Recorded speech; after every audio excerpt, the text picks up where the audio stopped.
Hey, what is going on, Nintendo Nation? Hope you're having an awesome day. Today we're going to be reviewing Pokemon Mystery Dungeon Rescue Team DX, a game that honestly I didn't see coming. It's been a while since we've had a Mystery Dungeon game, and yeah, this game has been actually a lot of fun. I played the original back in 2015, and this game is essentially the exact same. You're not going to get too much new with it, but the things they have added that are new really make the experience more enjoyable. As we're going to be talking about, how this game compares to the original, what's been added, and yeah, what the future holds for Pokemon Mystery Dungeon. So this remake of Pokemon Mystery Dungeon Blue and Red Rescue Team is pretty much the exact same story-wise. You become a Pokemon and essentially enter the Pokemon world, or the Mystery Dungeon world at least, and you've got to save the day with your trusty partner. It's got the personality quiz, which we all loved, but like Super Mystery Dungeon, you can actually pick your Pokemon if you don't like what you get, which is kind of nice because in the originals you had to keep resetting if you wanted that Mudkip like I did. I actually started as a Cubone. First time I just played it. I think I got like 3 or 4 hours in and I just didn't like it, and I was like, you know what, I'm just going to go with Mudkip. And it took me a while to get to Mudkip, but that's nice that you can pick your starter. There's a lot of streamlined things that just make this game much easier than the original, for good and bad. So, for example, in the dungeons, this is something that I actually thought was going to be demo only. You can see where every single Pokemon and item is in a dungeon. It's essentially having X-ray specs on all the time, but you don't need to use the item or wear the item. And it's kind of an unusual choice. This only happens for the story dungeons, or just anything before post-game. And in the post-game dungeons, you need X-ray specs if you want that kind of effect again. And it's kind of weird. It does make the game a little easier, but I think it's kind of a good thing. At first, I wasn't too sure about it, but it does make it a bit more easier for newcomers to kind of get into the series, because Mystery Dungeon can be quite a difficult game and can be quite frustrating, and it just kind of gets the new players to grips with this kind of new gameplay. But aside from that, like I said, the story is mostly the same. Let's talk about, though, the graphics.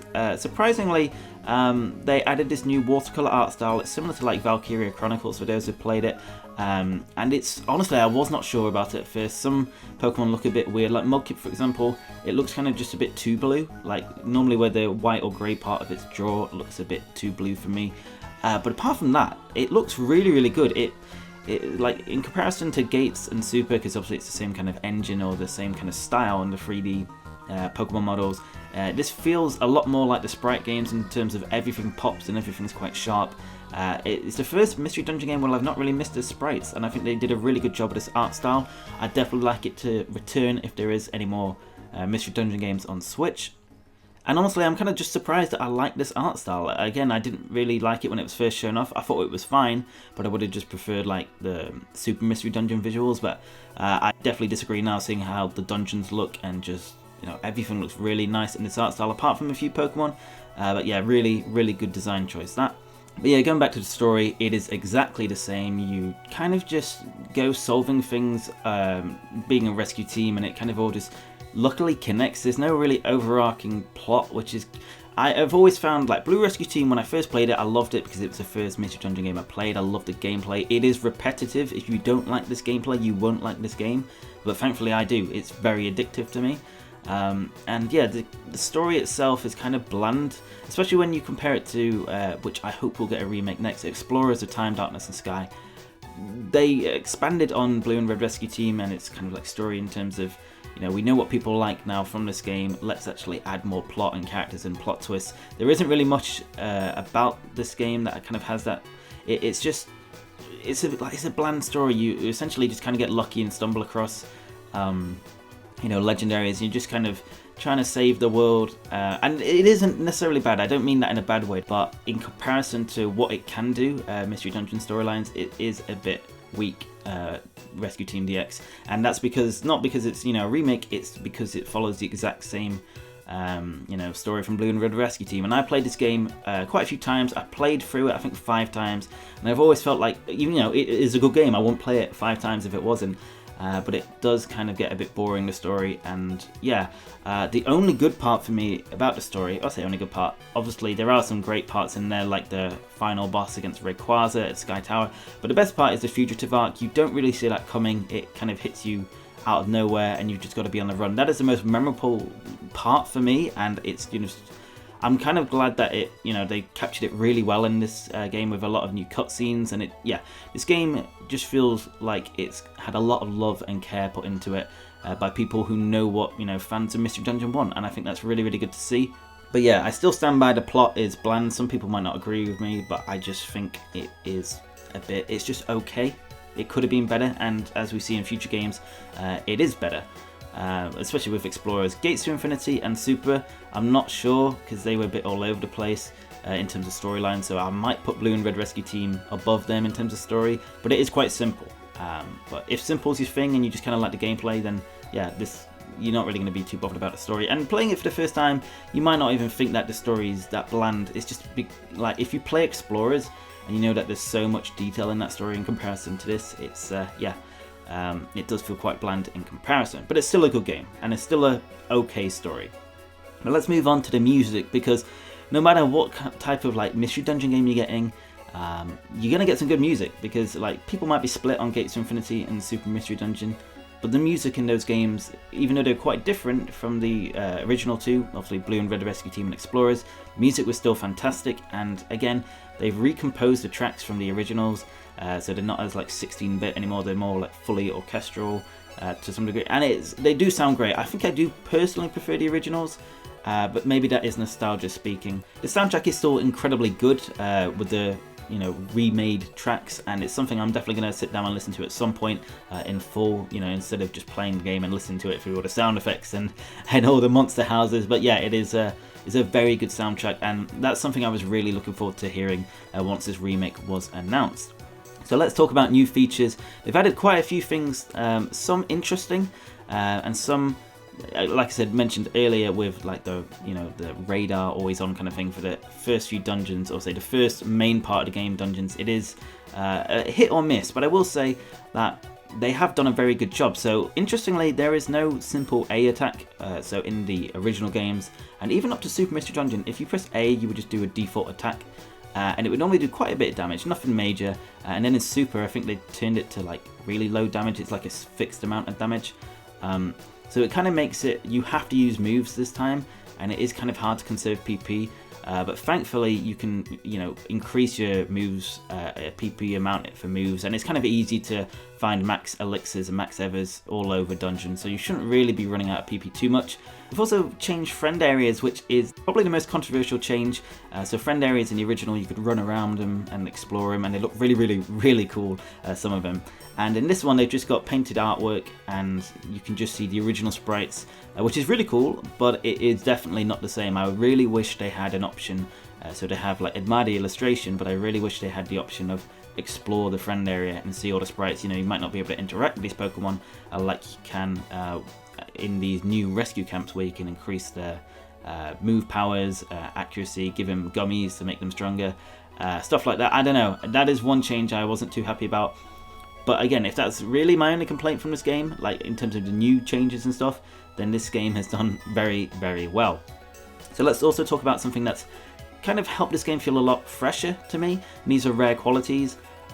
Basically, every Pokemon can have a rare quality. You can only have one per Pokemon, and some can affect your whole party, or it can just be a single Pokemon. And some are definitely better than others, but they're essentially Emeras from Super Mystery Dungeon, and I think they're a lot of fun. They definitely make this game feel a lot more fresh and more forgiving, because some of the post-game in the original was just awful to play. It was such a difficulty spike, and grinding was not fun at all, and they made things a lot easier in this game with these rare qualities. And also the dojo, the dojo is a lot easier to use. You get these dojo tokens or tickets, and essentially you can just redeem these and use them to level up your Pokemon. And the good thing about these is that no matter what your level is, it will kind of scale to your level, so you're always earning a good amount of XP to get to the next level, essentially. So that's really good. It makes leveling up a lot easier, especially for post-game. And yeah, there's a lot to do in post-game. I remember post-game being quite disappointing in Blue and Red Rescue Team, simply because in the originals, your partner kind of just goes off, and then you're never with them. You have to always manually pick them, which is bizarre. And then they barely talk, and they act like a complete stranger to you. So thankfully, I can say that someone clearly got the message in this remake that the fans hated that, because it was just the weirdest decision that your partner who was always with you and talking, you know, like how much you mean to them, and then it's literally you go talk to them in the friend area and they're like, this Pokemon is like looking at you weirdly. They'll say something and it's just really strange that they did that. So thankfully they changed that. You always stick with your partner. Of course you can like put them out of the team if you want a different team. Yeah, they basically incorporated a lot of stuff from Super Mystery Dungeon, and I'm just glad that change is fixed, because that was the one I was really worrying about. But they've just made this game feel a lot more alive, because in comparison to Explorers, which definitely feels like more vibrant and there's more things to explore and see in terms of the town, Pokemon Square is a bit basic. Again, it feels like kind of baby steps in a way, similar to the story. The actual town itself is a bit bland and a bit small, but it is nice and refreshing to see it, and it's just, I don't know, it's nostalgic and cozy, but I feel like it's held back in a way, and that's simply because how Blue and Red Rescue Team was when it first came out. So honestly, this remake has been handled with a lot of love and care. I've just been delighted with it so far. They've also added shiny Pokemon, by the way, which is something to also like kind of hunt for in post game.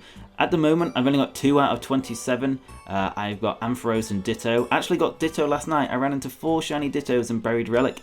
And thankfully, the last one, even though I'd ran out of Inviting Orbs, which you'll need to catch these shiny Pokemon, somehow I got it. And yeah, it's a lot of fun. That's definitely something that'll keep me coming back until I've got them all.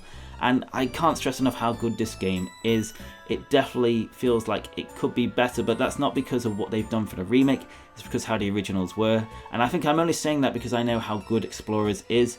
And I really hope that gets a remake, because then you're going to be seeing the best of Pokemon Mystery Dungeon. So if I had to score this game, and I would say it's better than the originals, because the new stuff definitely makes it a better game. For once, I don't miss the sprite artwork, and it's just, yeah, I don't know what to say really. The soundtrack's amazing.